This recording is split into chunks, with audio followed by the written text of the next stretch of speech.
So in 1992, that was my first cruise. I was 18 years old, 18, maybe 19 years old. And I got deployed aboard the USS Saratoga for a Mediterranean cruise. So we left in April, maybe March or April of 1992, and got home in November, I guess, October, November.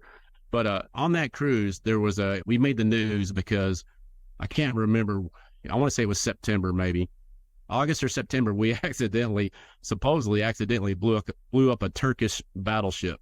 So we were doing maneuvers out in the Mediterranean, what they call, just battle maneuvers. You go out there and you play, you get other countries involved, and you just play war games. And during this war game, we accidentally supposedly launched 2 Sea Sparrow missiles, which are, surface to air missiles. We launched 2 Sea Sparrow missiles, and they took off, and they hit a Turkish battleship that was in our battle group playing with us, and blew the superstructure off the ship, killing quite a few people. And it was a big deal. We got ordered to come back home almost immediately. The captain got relieved of duty. But, prior to that happening, about 2 weeks prior to that, again, I was enlisted at this time, and I was an aviation ordnanceman. We had on the spots and on the ass of the ship, you had to take the trash down there and get rid of the trash. And I had trash details, so I was taking the trash down to the back of the ship that night.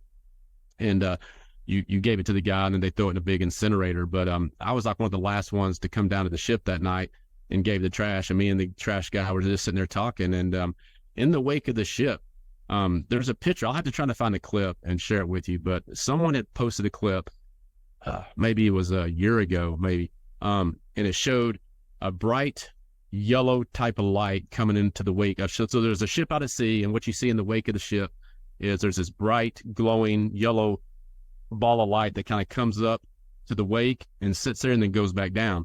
That's exactly what I saw behind the wake of the Saratoga in 92, about 2 weeks before this incident happened with the Turkish ship. I mean, we were sitting out there talking, me and the guy were talking, all of a sudden, this huge yellow light floated up, was right below the disturbance of our wake. Our wake, is about 90 foot wide, and this thing hit both edges of the wake, so the light was at least 90 foot wide, and it just glowed, almost like a soft yellow light bulb right underneath the water, and then it went back down. Just as quick as it came up, it went back down. And both he and I were like, what in the hell was that?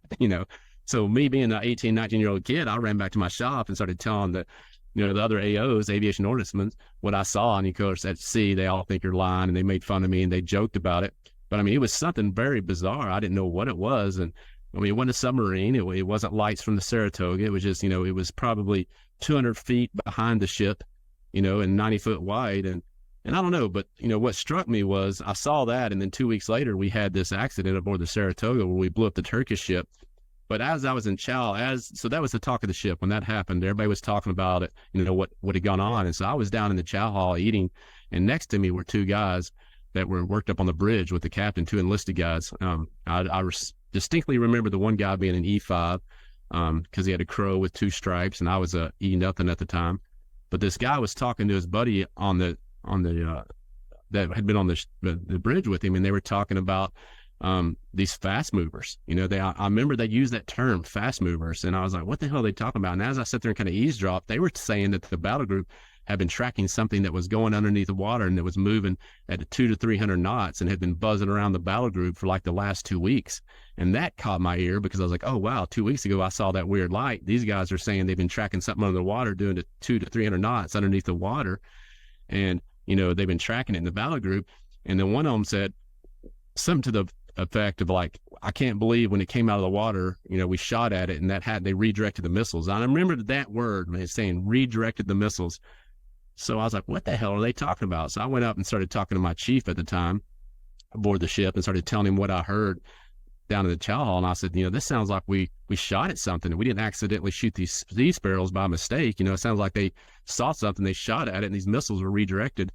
And the chief just basically told me to stop talking about it and forget it. But still to this day, my gut feeling has always been that wasn't an accident. I mean, to launch Sea Sparrow missiles by accident during an exercise would take a lot of failures. I mean, we have multiple steps to ensure that kind of stuff doesn't happen. Of course, the captain was relieved of the Saratoga. Multiple people in the chain of command were relieved for that quote unquote accident. But still to this day, it's my firm belief that whatever I saw that light lit up in the wake was probably what these guys said they were tracking for 2 weeks. And it sounds like they popped out of the water and they took a shot at them with Sea Sparrow missiles, and those Sea Sparrows were redirected and struck a battleship. But yeah, it was just it was a light that started out almost as a pinpoint, and then it grew larger. So it's almost like you could see it at depth, deeper. It was small, and then as it rose to the wake, it grew in size, got about 90 foot wide, and then it slowly started shrinking back down and looking as though it was getting deeper. But it was, like I said, just almost as if you took a yellow light bulb and just kind of slowly lifted it up to the surface of the water and then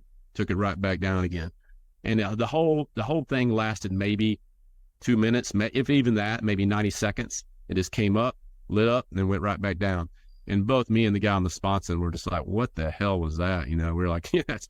I was new to the Navy. I was new to being at sea, but I knew that was something weird. Well, I definitely think it was a USO, whatever they're calling, underwater, what they call them, USOs now is what they're referring to them as instead of, I think it obviously was some kind of craft that was under the water that was, probably mirroring our battle group, watching what we were doing, came up to the surface for a little bit and went back down. As far as, what went on later with the accident, if that was involved with that, I'm not sure, but my gut has always been that probably what we were seeing out there, what I saw out there was definitely an underwater craft of some type. And then we're talking about 1992, so for it to be something that we would have, I don't know. And what about the spheres? You got any ideas on what you think they might be?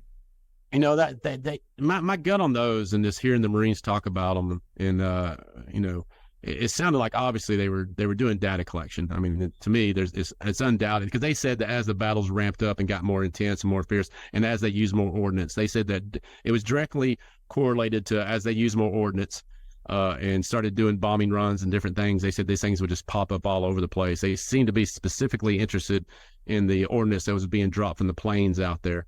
So I think they were some kind of data collection device. As far as whose they were, I don't know.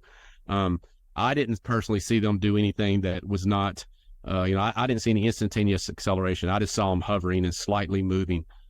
So I can't say that they were exhibiting any characteristics that aren't something we could create. But there were no flight surfaces at all. I couldn't see any kind of rotor wash. I couldn't see any heat signatures. It just, like I said, it looked like a floating balloon for me. But if you believe the Marines, which I did, like I said, the first recon Marines I was out there with, they were good guys, and they told the truth, I believe. And based on what they were seeing, especially when they said they unloaded a 240 on them on a couple occasions and couldn't even scratch them. I don't know. That makes me feel like there was some kind of force field around it. Are these things using some kind of, gravitics that's causing it to, not be able to be touched by typical ordnance? I don't know, but my gut tells me that if they're ours, they're deeply classified. If they're not ours, I still go back and forth with all this stuff. I know people are now saying that the infamous Tic Tac, there's sources out there saying that what they're saying that was a deep project, a deep, one of ours, but I don't know.